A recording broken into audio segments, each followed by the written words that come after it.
So about 2 months ago, someone I know quite well felt very good about himself.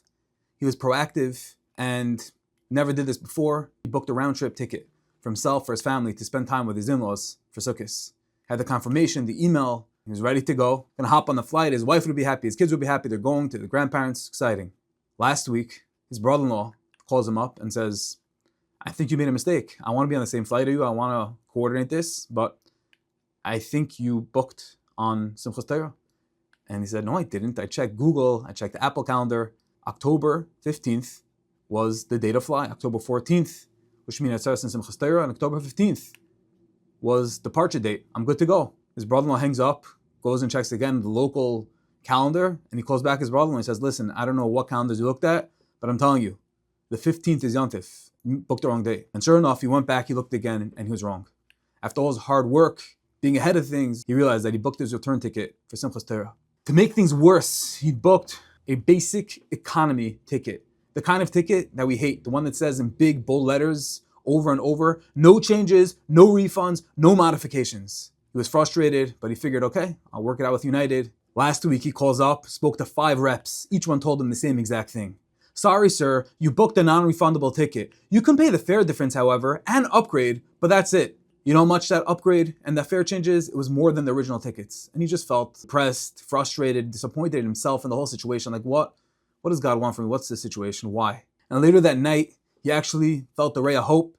He got on the phone with another representative, and the representative said, sir, I spoke to my supervisor, and he said, miss your flight and call back the next day, the day of the flight, and they'll redirect you for sure. He told his wife the plan, the strategy, and you can imagine what her thoughts were on the matter. This wasn't happening. A few days later, Shabbos passed, and he knew Monday he'd be busy again sorting this out. Sure enough, Monday morning came, he got back on the phone, back at it with United. He called once, twice, and again, he heard the same thing over and over. Sir, I'm sorry, you booked non-refundable, non-negotiable, basic economy tickets. And finally, after 3 or 4 representatives, the lady said, well, actually, we can do you a service, a favor, a one-time. We can waive the upgrade fee and just charge you the fare difference. It cut the cost in half, and he was kind of happy about it, a nice negotiation, but still, he felt something, he felt he could do more, it was still a lot of money, and he said, maybe I can do better. And he felt if Hashem is in control, he's in control of this as well. No matter how many no's he got, if it's Hashem on the other side, then Hashem can do anything. So while the rep was waiting for an answer, he politely asked, ma'am, can I please speak to the supervisor?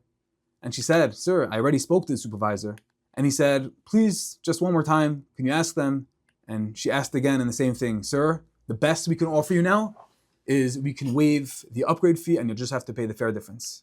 And finally he said, you know what, can I please speak to the supervisor myself? She put him on hold and he reminded himself, this isn't United Airlines, it's HaKadosh Baruch Hu. As Rav Chaim Brisker says, the limit, the end of where we can stretch our bitachon is just where Hashem begins. As the Chavis Havavis tells us, that Hashem is behind everything. You realize you're not on the phone with United, you're on the phone with HaKadosh Baruch Hu, you're talking to the Eibishter himself. And so he said a kapitel Tehillim in his head, he asked Hashem for help.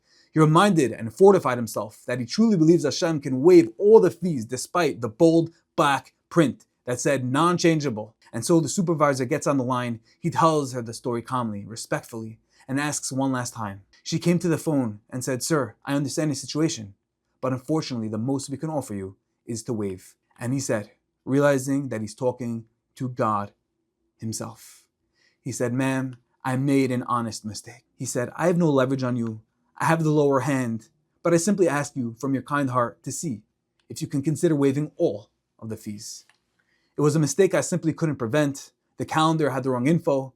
Please see. One more last chance if you can help me. She pauses. You know what, sir? I'm going to make a one-time exception for you. He wasn't sure if his ears were working properly. And she said, yeah, sir, please check your email. I'll make a one-time exception for you. As he saw, he got the email. Everything was updated. It went from the 15th to the 16th. He was dumbfounded. He was puzzled. He knew it was all the Eibishter, and he was just inside. There was a circus going on inside of gratitude, of thanks. Not just that he waived the fee, but that this bitachon saw like a nace roll out in front of his eyes. And he asked the lady, he said, what made you change your mind? And she said, you reached the right lady on the right day. He said, that's correct, what she feels. But he knew better. He had reached HaKadosh Baruch Hu on the right day, at the right time. When he changed his attitude and truly believed there's nothing out of Hashem's orbit, and came with that realization, when they communicated on the same frequency, that's when he was ready to shift things around and literally make an open miracle. I can verify every detail of this story because that someone was me. The theme of Rosh Hashanah is Malchus Kadeshet HaMelchim Aleichem.